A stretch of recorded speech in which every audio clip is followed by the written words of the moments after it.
தேவ வசனத்து நிமித்தமும் இயேசு கிறிஸ்துவை பற்றிய சாட்சி நிமித்தமும் யோவான் எந்த தீவில் இருந்தார்? பத்மோ என்னும் தீவில். டயஸ் நாளில் ஆவிக்குள்ளானேன். கர்த்தருடைய நாளில் ஆவிக்குள்ளானது யார்? யோவான். எதை போன்ற பெரிதான ஒரு சத்தத்தை கேட்டார்? எக்கால சத்தம் போன்ற.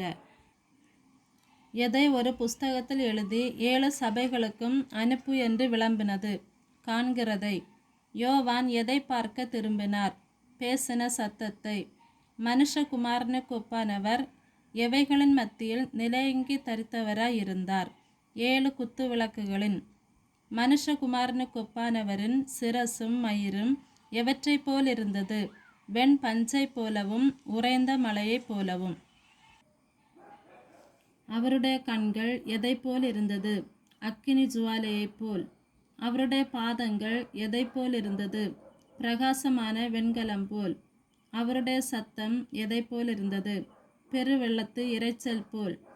அவர் வலதுகரத்திலே டேஷ் ஏந்தி கொண்டிருந்தார்? 7 நட்சத்திரங்களை.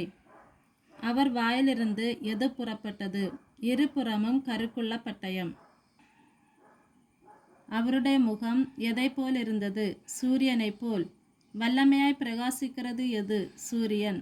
யோவான் அவரை கண்டபோது யாரைப் போல அவருடைய பாதத்தில் விழுந்தார்? செத்தவனைப் போல். அவர் எந்த கரத்தை யோவான் மேல் வைத்தார்? வலது கரத்தை. இதோ டேஷ் உயிரோடு இருக்கிறேன், ஆமேன், சதா காலங்களிலும். எவற்றிற்குரிய திறவுகோள்களை உடையவராய் இருக்கிறார்? மரணத்திற்கும் பாதாளத்திற்கும் உரிய. அவருடைய வலது கரத்தில் இருந்தவை என்ன? 7 நட்சத்திரங்கள். 7 நட்சத்திரங்கள் என்றால் என்ன? 7 சபைகளின் தூதர்கள். 7 குத்துவிளக்குகள் என்றால் என்ன?